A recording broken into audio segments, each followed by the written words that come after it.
আন নহলেও এইখন চৰকাৰৰ পতন অনিবাৰ্য। কাৰণটো হৈছে প্ৰায় প্ৰতিটো ক্ষেত্ৰতে এতিয়া চৰকাৰ উঠি পৰি লাগিছে SOP জাৰি কৰাত। বিশেষকৈ লকডাউনৰ সময়ৰে পৰা মানুহে এই SOP শব্দটোৰ সৈতে পৰিচয় ঘটিছে। Standard operating procedure.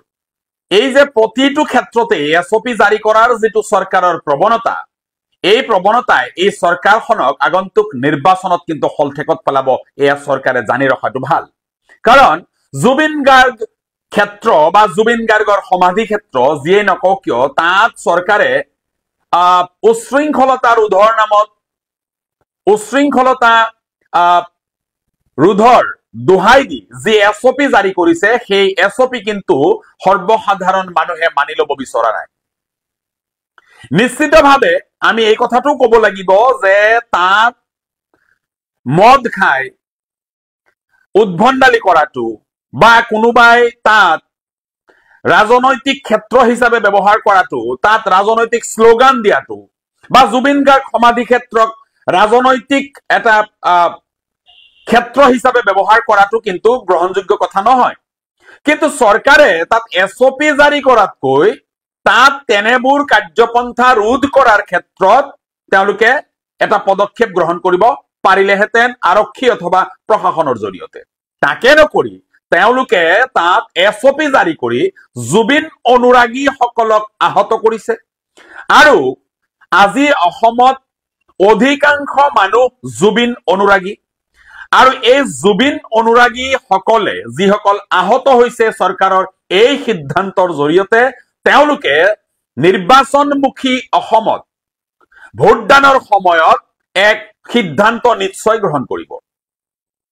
আজি বৰ হাস্যকৰ এটা পৰিৱেশ অসমত ৰচনা কৰা হৈছে, য'ত আমি দেখিবলৈ পালো যে খুদ বিজেপি দলেই এতিয়া চৰকাৰৰ প্ৰতি নাৰাজ।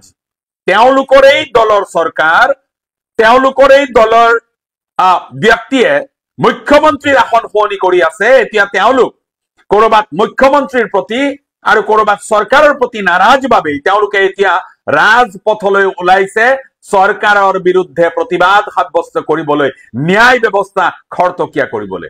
বৰ আচৰিত আৰু হাস্যকৰ এটা পৰিৱেশ অসমত ৰচনা কৰা হৈছে।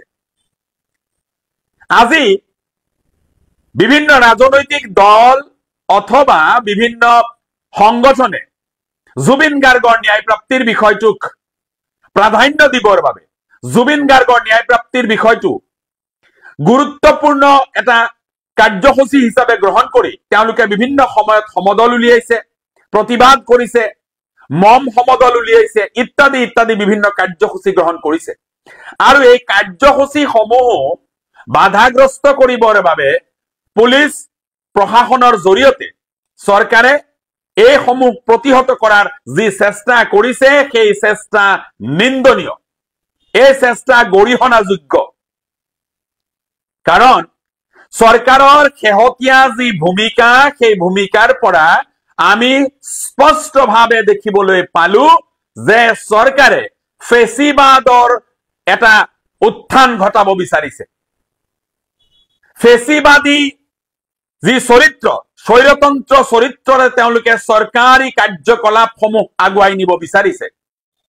গণতান্ত্ৰিক প্ৰমূল্যবোধ থকা এইখন ৰাজ্যত জনসাধাৰণে কোনো কাৰণত চৰকাৰৰ এই যি ফেচিবাদী মনোভাৱ, তাক কোনো কাৰণত সহনশীল মনোভাৱেৰে গ্ৰহণ নকৰে।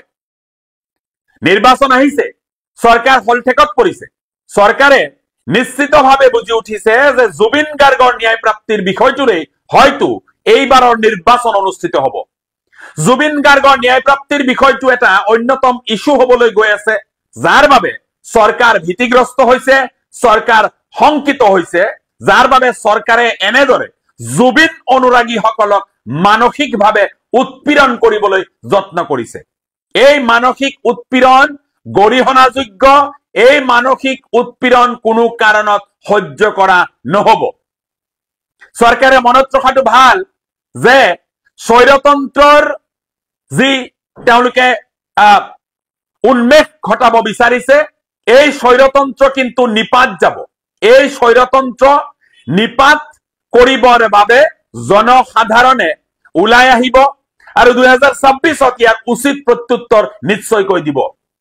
মই সমসাময়িকভাৱে প্ৰতিটো ৰাজনৈতিক দলক অনুৰোধ জনাম, যিসমূহ ৰাজনৈতিক দলে জুবিন গাৰ্গৰ ন্যায়প্ৰাপ্তিৰ বিষয়টোক ৰাজনীতিকৰণ কৰিব বিচাৰিছে, পলিটিকেলাইজ কৰিব বিচাৰিছে, সেইসকলে অন্তত জুবিন গাৰ্গৰ আদৰ্শ প্ৰতিষ্ঠাৰ স্বাৰ্থত জুবিন গাৰ্গৰ বিষয়টোক ৰাজনৈতিক ধৰণে আগুৱাই নিব নালাগে। জুবিন গাৰ্গৰ ন্যায়প্ৰাপ্তিৰ বিষয়টো ৰাজনৈতিকভাৱে তাক সম্পৃক্ত কৰিব নালাগে।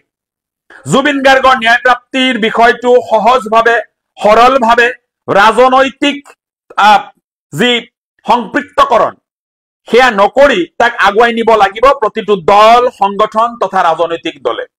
আমি এয়া নিবিচাৰো যে জুবিন গাৰ্গৰ সমাধি ক্ষেত্ৰত গৈ কোনোবাই ৰাজনৈতিক শ্লোগান দিয়ক।